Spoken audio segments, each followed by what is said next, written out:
Os direitos humanos são os direitos essenciais a todos os seres humanos, sem que haja discriminação por raça, cor, gênero, idioma, nacionalidade ou qualquer outro motivo, como religião e opinião política.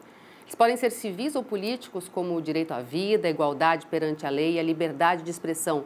Podem também ser econômicos, sociais, culturais, como o direito ao trabalho e à educação, e coletivos, como o direito ao desenvolvimento.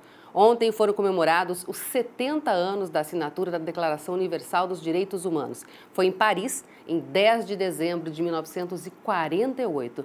E para bater um papo com a gente sobre a importância desse documento, convidamos a professora doutora Daniela Menegotti Ribeiro e também o Leonardo Pacheco, que é advogado. Tudo bem, gente? Tudo bom. Tudo bem. Vamos começar falando da importância de um documento como esse, que surgiu logo depois da Segunda Guerra, né? Exatamente. Ontem, então, né, como você disse, completamos 70 anos da declaração e ela realmente é um instrumento importante para a consolidação dos direitos humanos, né, que hoje nós temos, não só na Constituição, mas também nas leis internacionais. A declaração, ela, em 1948, ela foi promulgada pela Assembleia Geral da ONU, né? E ela, naquele contexto, ela tinha como intenção catalogar justamente os direitos humanos que até então não tinham nenhuma previsão em um instrumento jurídico. São 30 artigos, né? A gente pode imaginar que, às vezes, no primeiro momento, as declarações, né, a gente imagina que os tratados internacionais sejam extensos, mas a declaração ela tem 30 artigos. E o compromisso dela é justo, né? Foi na época e ainda hoje de harmonizar esse entendimento sobre os direitos humanos pelo mundo, né? Então a ideia, a intenção foi justamente de criar um consenso. Até então não se tinha nenhum documento que contemplasse os direitos do homem. Foi por essa razão também que o mundo passa, né, por duas guerras e a Segunda Guerra Mundial, isso fica muito evidente, né, de que não há nenhum documento que seja protetivo.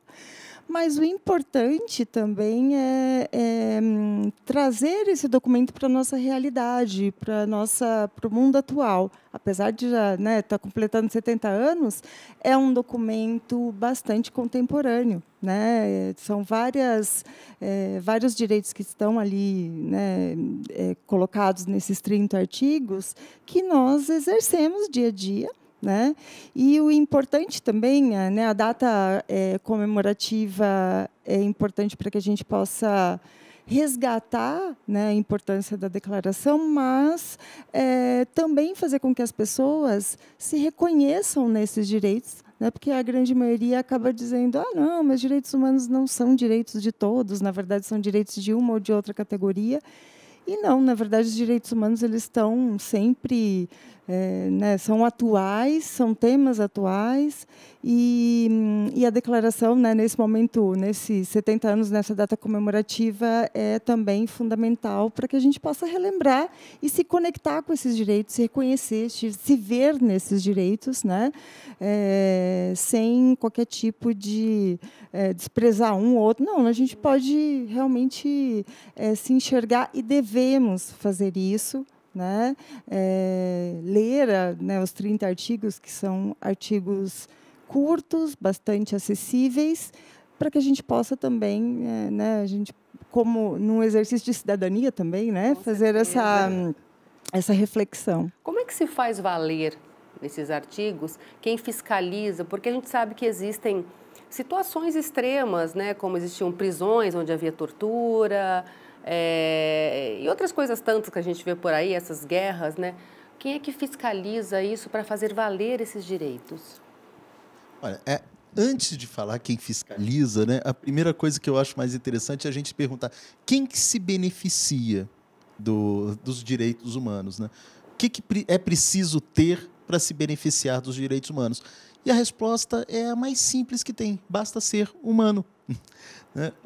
Todos nós nos beneficiamos, quer a gente queira, quer não queira, esse benefício é estendido a todos e é justamente uma forma de garantir. E, justamente, tem a garantia e como se dá a fiscalização, como se dá essa aplicação. Por várias formas. O próprio Poder Judiciário é um que deve aplicá-los, que deve submeter as suas decisões ao respeito aos direitos que estão garantidos na Declaração Universal. E há também uma outra forma entre os estados, né? Os estados eles podem sofrer punições, recomendações, né? Justamente pela violação desses direitos. A própria ONU, na verdade, em 1948, a declaração, ela foi um instrumento que não tinha uma obrigatoriedade para os estados, mas posteriormente foram surgindo tratados internacionais que tinham justamente essa responsabilização.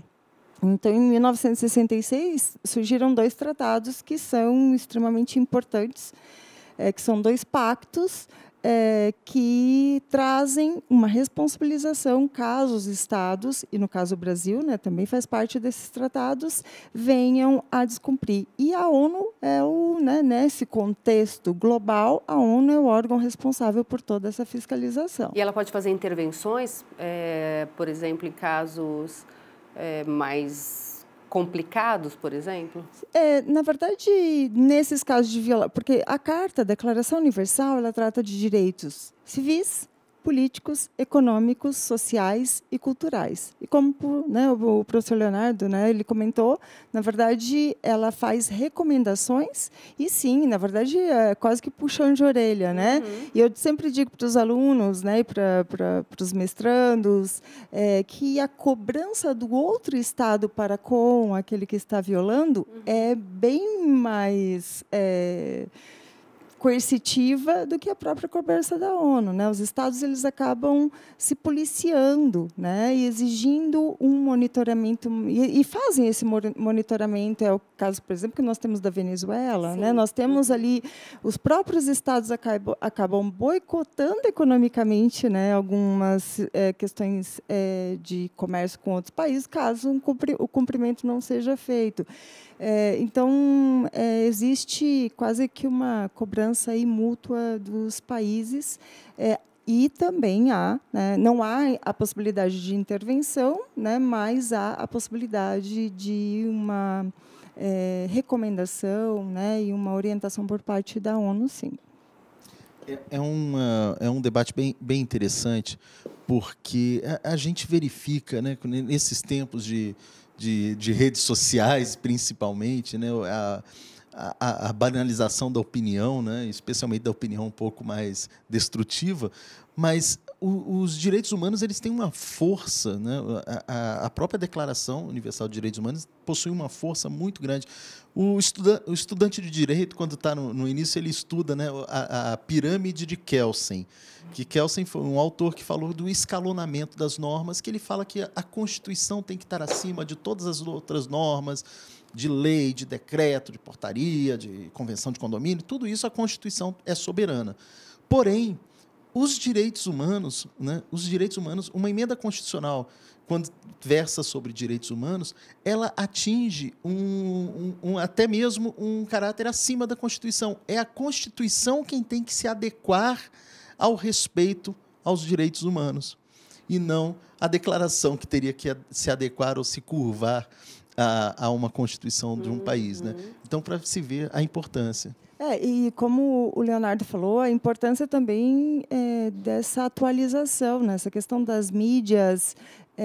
A Declaração Universal ela fala sobre o direito à privacidade, e hoje nós sabemos que a questão da utilização aí das mídias acaba nos colocando de uma forma mais vulnerável a essa situação. O próprio direito à propriedade, que, num primeiro momento, você imagina uma propriedade como um imóvel, mas também existe a propriedade como a tua autoria diante de um texto, diante de uma obra. As questões, enfim, envolvendo direito à nacionalidade, hoje talvez não seja um problema com o Estado e o cidadão brasileiro, porque nós já tivemos emendas constitucionais que contornaram esse problema. Ou seja, o direito à intimidade, o direito à família. O direito, na verdade, são 30 artigos, mas são riquíssimos e também não são artigos que se esgotam, e eles deixam realmente o direito a ser acolhido por um país, né? Então a gente vê a questão de refugiado e muitas vezes a gente critica, mas é um direito também da pessoa que sofre uma perseguição no seu país de origem, de ser acolhido, porque na grande maioria das vezes, na verdade, sempre não é ela que provoca aquela situação, né? Ela está realmente fugindo de uma situação de perigo. Então é importante que a gente que tenhamos essa reflexão assim de uma atualização, de uma contemporanização dessa norma, porque ela realmente cabe nos dias atuais. Tá certo. Fala alguma coisa? Não, eu estava lembrando também, tem um outro direito que também é garantido, né, pela declaração, que é o direito da pessoa fazer parte do governo, porque a gente sempre vê a democracia como o direito da pessoa votar, mas não, ela tem também o direito de ser votado, né, de fazer parte do governo. De participar da cultura, enfim. Né? Só dar uma procurada e ler os artigos, que está tranquilo para ler e saber tudo. Gente, muito obrigada. Nosso tempo acabou, infelizmente. Nós que agradecemos. Agradeço muito a participação de vocês, viu?